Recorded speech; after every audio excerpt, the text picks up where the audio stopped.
बोलती पुस्तके. ज्यांना वाचनाचा नाद त्यांना बोलती पुस्तके घाली साद. आमचं चॅनल सबस्क्राईब करा आणि सबस्क्राईब करायला इतरांनाही सांगा. नमस्कार श्रोते मित्र हो, बोलती पुस्तके सादर करीत आहे लेखक दत्तात्रय मानुगडे लिखित कादंबरी आणखी एक सावित्री, प्रकरण दुसरे. त्या दिवशी सोमवार होता. सिनू सकाळी सकाळी उठला होता. मंगमासुद्धा लवकरच उठली होती. सिनूनं देवपूजा आटोपली, वाईबाबांच्या फोटोचं दर्शन घेतलं. तेवढ्यात मंगमानं चहा तयार केला. दोघांनीही चहा घेतला व सिनू म्हणाला, मंगामा, मामांचा काल निरोप आलाय की तू सकाळी लवकर निघ. आज रेल्वेत भरती आहे आणि बघ तुझ्या शब्दाला आज यश आलं आहे. मामाचा कालच निरोप आला आहे. अरे दादा, रेल्वेत तू नक्की भरती होणार. आपण कुणाचं वाईट केलं आहे काय? शिवाय आईबाबांच्या रूपात प्रत्यक्ष आपला मामा उभा राहिला आहे. आता मीठ भाकरीला काही कमी पडणार नाही. या आड्यावरची उजवी पाल फार चांगली आहे. याचा याच आठवड्यात अनुभव आला मला. तुझं आपलं काहीतरीच. आता काय आड्यावरची पाल मला काय नोकरी लावणार आहे काय? हा सारा कल्पनेचा खेळ आहे. आता चांगल्या कामाला जाताना मांजर आडवं गेलं तर त्याचं काम होत नाही म्हणतात. ते कसं शक्य आहे? मंगामा, नशिबाशिवाय मी कर्तव्याला फार महत्त्व देतो. पण दादा, तू असं काही म्हणू नकोस. नोकरी मागून मिळत नाही, ती नशिबात असावी लागते. तूही तशासारखाच. मंगम्मा, आज मी निघतो. मामा सकाळ सकाळी इंजिनिअरिंग ऑफिसमध्ये येणार आहेत. जमल्यास 3 घरी येईन. संभाजीवाला. मला काय होतंय? चांगला हत्तीसारखा भाऊ माझ्या पाठीशी उभा आहे. शिवाय शेजारची माणसं माझ्यावर फार प्रेम करतात. गेल्या महिन्यात तू 4 दिवस कामानिमित्त बाहेर गेला होतास, तर पुढची काकू म्हणायची, ये बस, जेव. माझी सारखी विचारपूस करायची. आपल्या आईसारखं प्रेम करते माझ्यावर. अरे दादा, आता मला कशाची सुद्धा भीती वाटत नाही. पण तू मात्र लवकर ये मामाला घेऊन. मामाची मुलं आता मोठी झाली असतील. तू शिर्या वशाला का? दादा, मला एकदा मामांच्या गावाकडे घेऊन चल. बघ मामीला कशी भेडसावून सोडते.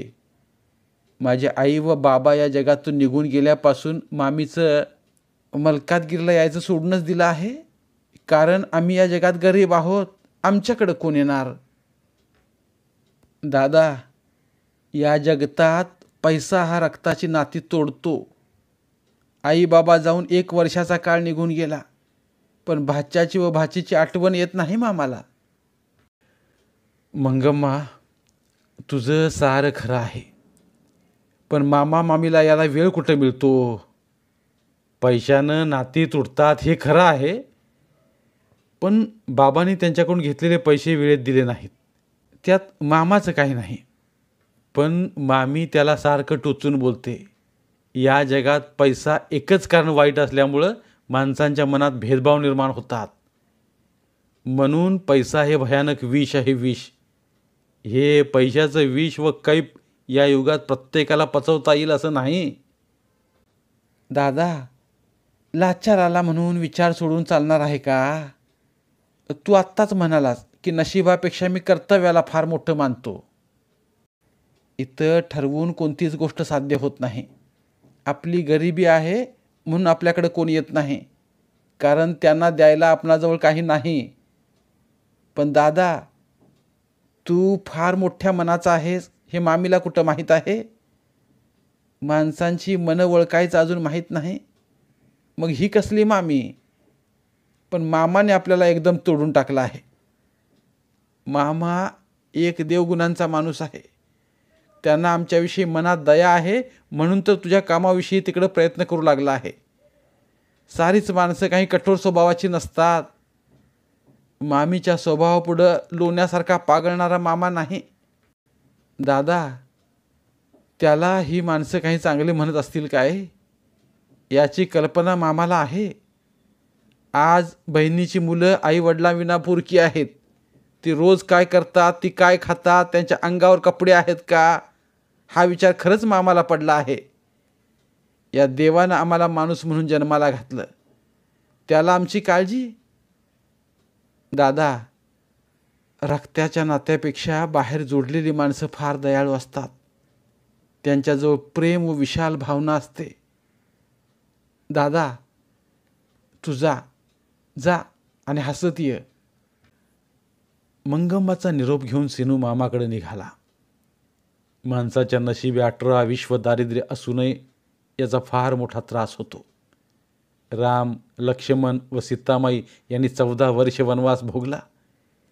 ते देव होते, त्यांना माणसाने देव केलं होतं. त्यांनी वनवास भोगणं हे त्यांना तसं अवघड नव्हतं. पण आजच्या माणसांना अवघड वाटतंय. पण आई बाबा गेल्यापासून आम्ही बहीण भावंडांना किती वनवास भोगला. एकदा तरी पोटाला खायला अन्न मिळालं नाही, अंगाला सरळ कपडा मिळाला नाही. कसलं आमचं दैव. इतकंच नव्हं तर आम्हाला कोण विचारित सुद्धा नाही. दादा, संसारी माणसाला देव काही लवकर भेटत नाही हेच खरं, कारण त्याच्यामागे पोट लागलं आहे. शिवाय देवाचं नाव घ्यायला वेळ कुठे मिळतो. सिनूनं मंगम्माचा निरोप घेतला आणि एसटीत बसला. एसटी चालू लागली. त्याच्या मनात विचारांचे एकसारखे चक्र चालू होते व त्याला एकसारखा कठीण प्रसंग आठवत होता. पाण्यातील माशाला पाण्याबाहेर काढल्यानंतर तो कसा तडपडतो, तशी अवस्था सिनूची झाली होती. त्यात बहिणीचं लग्न, स्वतःचं लग्न कसं होईल. पण बहिणीचं लग्न वयातच व्हायला पाहिजे. मला माझ्या जीवनाची काही काळजी नाही. मी एक माणूस आहे, पण माझ्या बहिणीचं चांगलं झालं पाहिजे. काळजी बहिणीची आहे, माझी नाही. मी कसाही जगू शकेन. असे विचारचक्र थांबले की तो पूर्णपणे भानावर येत होता. संसाराला एक बायको आणि जमीन कसायला एक बैल झाला की बास, सारं काही व्यवस्थित होतं. आलेल्या गरिबीला व पोरकेपणाला मी काय करू शकणार आहे. शेवटी यातूनच एखादा पर्याय निघेल. त्या परमेश्वराच्या मनात काय आहे ते मला कसं समजणार. जगात काय चाललं आहे याचं पूर्ण ज्ञान मला अजून नाही. पण ज्यानं हे जग निर्माण केलं त्याला नक्की माहीत आहे की जग हा एक बाजार आहे. या बाजारात अनेक स्वभावाची माणसं वावरतात. पण यात 2च जाती आहेत, एक पुरुष आणि 2 स्त्री. माणसाच्या हाताची टाळी एका हातानं वाजत नाही. गरीब आणि श्रीमंत हा प्रश्न आहे ज्याच्या त्याच्या कर्तव्याचा. माझे वडील दादा गरीब होते. या शहरात मोलमजुरी करून जीवन जगत होते. फक्त आई हा त्यांना एकमेव आधार. त्यांच्यानंतर मंगम्मा हा एक माझा आधार आहे. ही माणसं म्हणाली पाहिजेत की वडिलांच्या व आईच्या माघारी भावानं बहिणीला चांगली सांभाळली. मला शाबासकी मिळेल यातच मला स्वतःला भलेपण आहे. भावाला बहिणीकडून काही अपेक्षा नसते. ही एक मायाळ हरिणी आहे. एकाला 4 मुली आहेत. त्यांच्या आईवडिलांची काय अवस्था होत असेल. माझी एक बहीण आहे तर माझी ही अवस्था, बाकीच्यांची काय व्यथा. हा विचारच काही वेगळा आहे. आज सिनूच्या मनात अनेक शंका येत होत्या. त्याचंही बरोबर आहे. आईवडिलांच्या माघारी सारी जबाबदारी ज्या माणसावर पडते त्यालाच हे सारं कळतं. शिवाय या जगात कसं जगायचं, जग हे कसं आहे जरी कळलं असेल तरी त्याला वळत नाही. एवढ्यात एसटी रेल्वे स्टेशनजवळ येऊन थांबली. सर्व प्रवासी उतरू लागले. मागोमाग सिनू उतरला. रेल्वे स्टेशनच्या मागे चहाची व पानाची त्याला पुष्कळ दुकाने दिसू लागली. कारण सिकंदराबाद हे रेल्वेचे मोठे प्रख्यात झोन ऑफिस म्हणून वर्दळ असे. हे फार मोठे शहर, शिवाय नावाजलेली युनिव्हर्सिटी. 12 बलूच समाज नोकरीनिमित्त स्थायिक झाला आहे इथं. कॉलेज, मेडिकल कॉलेज अशा साऱ्या सुखसोयी असं मोठं शहर. शहरात फक्त पाहिलं तिकडं माणसं दिसतात आणि ग्रामीण भागात पाहिलं तिकडं ऊस दिसतो, एवढाच फरक. माळ्याच्या मळ्यात सारी कसरच आणि सिकंदराबाद शहरात सारी माणसंच माणसं. हे वाक्य सिनू सारखं म्हणत होता. तिथं मोठमोठी मंदिरं, बाजारपेठा, विमानतळ असा एक हा रहस्यमय देखावा. हा देखावा राहून राहून आठवण्यासारखा होता. एवढ्यात सिनूच्या मनाला वाटलं, आज सोमवार, आपण भगवान शिवाचं दर्शन घ्यावं. म्हणून त्याचं पाय शंकराच्या मंदिराकडे वळालं. हा शिवाचा अवतार फार मोठा होऊन गेला. शिवदर्शन म्हणजे साक्षात शंकर, त्याची काय महती सांगावी. जाणं मारणं आणि उच्चाटन हे सारं त्याच्याच हातात आहे, असं मनात म्हणून तो शंकराच्या मंदिरात गेला. दर्शन घेऊन स्वतःचं गाऱ्हाणं सांगून तो देवळाबाहेर पडला. देवाचं दर्शन केल्यानंतर मनाला एक प्रकारचं समाधान मिळालं. पंढरीची वारी करणाऱ्या संताची सुद्धा अशीच व्यथा आहे. वर्षभर सुख व दुःखाला पाठ फिरवीत संत वारी करीत असतात. पण पांडुरंगाच्या दर्शनाने सारे काही विसरून देहभान होऊन नाचतात. एका क्षणाच्या दर्शनात त्यांच्या सारं काही मिळून जातं. सिनू हा सात्विक होता. त्याच्या मनात अभिलाषा मोठी होती, भाव व भक्ती होती. सिनूच्या मनात आलं की आपण एकदा चहा घ्यावा, एखादं पान खावं. पण काय उपयोग, खिशात पैसे कमी आहेत. जर आपण हे सारं करीत बसलो तर परत वाट खर्चात पैसे कोण देणार. मी मामाला पैसे का मागावे, हा स्वाभिमानपणा मी मनात ठेवायला हवा. स्टेशनच्या मागं ठरल्याप्रमाणे सिनूचे मामा सिनूची वाट पाहत उभे होते. काही क्षणातच सिनू मामाजवळ जाऊन उभा राहिला. मामाच्या पाया पडला. मामाने भाच्याचा एक मुका घेतला आणि म्हणाला, सिनू, तू किती मोठा झालास रे. बरं, तुझं आणि मंगम्माचं कसं चाललंय. मामा, तुमच्या आशीर्वादानं ठीक आहे म्हणायचं. आलेल्या दिवसांना तोंड द्यायचं, दुसरं काय. काय म्हणते आमची भाची, तिची तब्येत ठीक आहे ना. ठीक आहे मामा. आई दादांसारखी विचारपूस केली म्हणून सिनूच्या डोळ्यात पाणी आलं. अशा अवस्थेत सिनू म्हणाला, आज मला आई दादांची आठवण झाली. एवढ्या दिवसात माझी खुशाली कोणी विचारली नाही. आज मला दादांच्या रूपात मामा तुम्ही भेटलात. मामा, तुम्ही एखाद्या दिवसात साधे पत्रसुद्धा पाठवले नाही. मी काय तुमचा गुन्हा केला होता का. भाचा भाचीची का आठवण झाली नाही तुम्हाला. मामा, माणसाचा जन्म एकदाच असतो. या जगात कोणताच माणूस काही घेऊन गेला नाही. मग तुम्ही काय घेऊन जाणार आहात. सिनू, माणसाची चूक होती रे, पण आता तुम्हाला मी नाही सोडून देणार. माझी चुकी आता माझ्या चांगली लक्षात आली आहे. बायकोचा ऐका आणि गाडसभर पैका तिचं ऐकलं आणि मी दुर्पणा केला. माणसं मला नावं ठेवायला लागली आहेत. पण मी तुला आज रेल्वेत भरती करणार आहे आणि तुझं लग्न करून देणार आहे. म्हणजे माझ्या जीवाचा एक फास कमी झाला. मामा, माझ्या लग्नाची काळजी नाही मला, पण मंगम्माचं लग्न अगोदर व्हायला हवं. ती आता चांगली कळती झाली आहे. मुलीचं लग्न वयातच व्हायला हवं. आता तुझ्या नोकरीचं पक्क झालं आहे. या वर्षभरात तिच्याही लग्नाचा देवबार उडवून. असं बोलत सिनू व त्याचे मामा सँक्शन इंजिनिअरिंग ऑफिसमध्ये गेले. त्या दिवशी सिकंदराबाद येथे रेल्वे भरती चालू होती. आसपासच्या भागातील बरीच मुलं भरतीसाठी आली होती. या भारतात सेंट्रल गव्हर्नमेंट सर्व्हिस मिळणं हा एक नशिबाचा भाग आहे, मग तो कोणत्याही भागात असो. रेल्वे प्रवासाचे या मालवाहतुकीचे हे एकमेव साधन. यामध्ये माणसांचा प्रवास व मालवाहतूक अगदी झपाट्यानं व सुरक्षित होते. म्हणून या साधनाला फार महत्त्व आहे. या रेल्वेमुळं अनेकांचे संसार उभे राहिले आहेत, हे आपण पाहतो. या रेल्वे नोकराला या साधनापासून अनेक चांगले फायदे आहेत. पगार, पेन्शन, वर्षातून एका महिन्याचा बोनस, कमी भाड्यानं खोली, पाणी, लाईट, उत्तम सोय, कामगारांच्या मुलामुलींसाठी शालेय फी, वर्षातून 4 फ्री पास इतकंच नव्हे तर रविवारी सुट्टीच्या दिवशीसुद्धा पगार ते रेल्वे देतं. हे सारं कशासाठी? फक्त एक गाडी व्यवस्थित पास करण्यासाठी. इतक्या नोकरवर्गाला सोयी आहेत. त्या दिवशी ऑफिसमध्ये फार गर्दी होती. PWIचे सारे ऑफिसर हजर होते. त्या दिवशी फक्त 143 लोक रेल्वेत भरती झाले. त्यात सिनूचाही नंबर होता. सिनू रेल्वेत गँगमन म्हणून भरती झाला. त्याला फार आनंद झाला. मामा सिनूचा निरोप घेऊन घरी गेले. त्यांनाही आनंद झाला.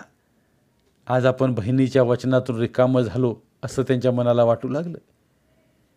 सिनू मलकातगिरला गेला. ही वार्ता ऐकून मंगम्माला फार आनंद झाला. कष्टकरी गरीब माणसावर एखाद्या वेळी जशी काही कृपा करतो की जन्मभराची भाकरी त्याला देतो, पण ही मिळालेली भाकरी फार जपून खायला हवी. सिनू गेली 6 महिने रोज सकाळी कामाला जात होता. शिवाय त्याच्या संसारात फार बदल झाला होता. मंगम्माला व सिनूला धडूचं कपडा व भाजी भाकरीला काही कमी नव्हतं. त्यांच्या आईवडिलांनी जणू स्वर्गात हातच जोडले. त्यांची पुण्याई पुढं आली. सिनूच्या जन्मकुंडलीतील शनी गुरु बदलला असं त्याला वाटू लागलं. त्याला नोकरी लागली खरी, पण त्याच्या मामीला बरं वाटलं नाही. उलट स्वतःच्या मनात या 2 मुलांचा तिरस्कार करीत होती. एखाद्या बाईला वाईट पाहण्याची सवय ही जन्मजात असते. हाही एखाद्याचा पाहण्याचा वक्रदोष आहे. पण माणसाचं नशीब एकदा का बदललं की या दोषाचा काही फरक जाणवत नाही. एखाद्या बाईला म्हणजे सिनूच्या मामीला आपल्या नंदेच्या मुलाला नोकरी मिळाली आहे, हा आनंद व्हायला हवा होता. अशा बायका काही वेगळ्या स्वभावाच्या विनाशाचे कारण घडू शकते. सिनूला कामाला लावून 2 वर्ष झाली होती. त्याला कामाचा पूर्ण अनुभव आला होता.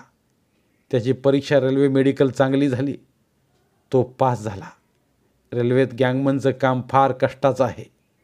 शेवाळपाटी, पंजाब पार व वीट घेऊन रेल्वे लाईनवर हुद्दी पॅकिंग गेज लावणे, बाजूचे गवत मारणे अशी कामं करावी लागतात. हा सारा अनुभव सिनूला आला होता. तो आता पक्का गँगमन झाला होता. मानव प्राण्याचे या जगात चांगले जीवन जगायचे असेल तर त्याला अगोदर शिक्षणाची गरज आहे. ही बाब जरी खरी असली तरी सिनूसारखी माणसं शिक्षणाची कमी आहेत हा अपवाद आहे. तरी पण कमी शिकलेली माणसं सुसंस्कृत शिक्षण घेऊन जगतात, तर काही जण सामाजिक कार्य करून मंत्री आमदार होतात. हे कौतुकास्पद असं आहे. शिक्षण मिळणं किंवा न मिळणं हा दैवाचा खेळ आहे. काहींच्या नशिबी त्रास आहे. हा त्रास का होतो त्याला विचार करणं गरजेचं असतं. सिनूचं नोकरीकडून नशीब फार चांगलं होतं, पण पुढील काळात त्याला फार त्रास झाला. मानवी जीवन हे त्रासाचं काही काळ असतं. सुखाचा सारीपाट याबद्दल सारे जण बोलत असतात, व दुःख हे कैवारी आहे. खाण्यापिण्यात किंवा संपत्तीत निदान सुख आहे का? मुळीच नाही. सुख आणि दुःख मानवाच्या मान्यावर अवलंबून आहे. दिवस भर निघून जात होते. सिनू एक दिवस बहिणीला म्हणाला, मंगम्मा. काय दादा? अगं 30 माणसांची बदली हुबळी डिव्हिजनला झाली आहे. त्यात माझं नाव आलं आहे. दादा, मग त्यात काय एवढं अवघड आहे? आता आपली परिस्थिती चांगली सुधारली आहे. पण मी म्हणते, काय दादा? मामा काय म्हणत होते? कशाबद्दल? दुसरं कशाबद्दल? तुझ्या लग्नाबद्दल. अरे दादा, काल मामाचं पत्र आलं आहे. मी तुला दाखवायचंच विसरून गेली. बसवराबादची मुलगी फार चांगली आहे मला वाटतंय. काय? आपण बघून यावं एकदा का? तुझं लग्न झालं की ननंद पाहुणी व्हायला रिकामी झाली मी. शिवाय मला एक रात्री स्वप्न पडलं होतं तुझं लग्न चालले आहे असं. अगं स्वप्नातल्या गोष्टी काय खऱ्या असतात काय? दिवसभर घोकलेला विषय रात्री तोच स्वप्नात येतो. पण मी म्हणतो, माझ्या लग्नाची तुला का घाई झाली आहे? मी आता संन्यास घ्यायचा ठरवला आहे. तुझं काय मत आहे सांग आता? अहो महाराज, आता संन्यास घेऊन चालणार नाही म्हटलं. संन्यास कुणी घ्यायचा हे ठाऊक आहे का तुला? तू आज संसारी माणूस झाला आहेस. पण माझं स्वप्न खरं होणार संन्यासी महाराज. मंगम्मा, स्वप्नांचा स्वप्न झुला पांघरलेली माणसं ही मनानं अतिशय दुबळी असतात. माझ्यापुढं तुझ्या लग्नाचा विचार पडला आहे आणि तू माझं लग्न ठरव, ही कमालीची गोष्ट म्हणायची. मग ही कमालच होणार आहे. अरे माझे लग्न होईल, तू कशाला काळजी करतोस?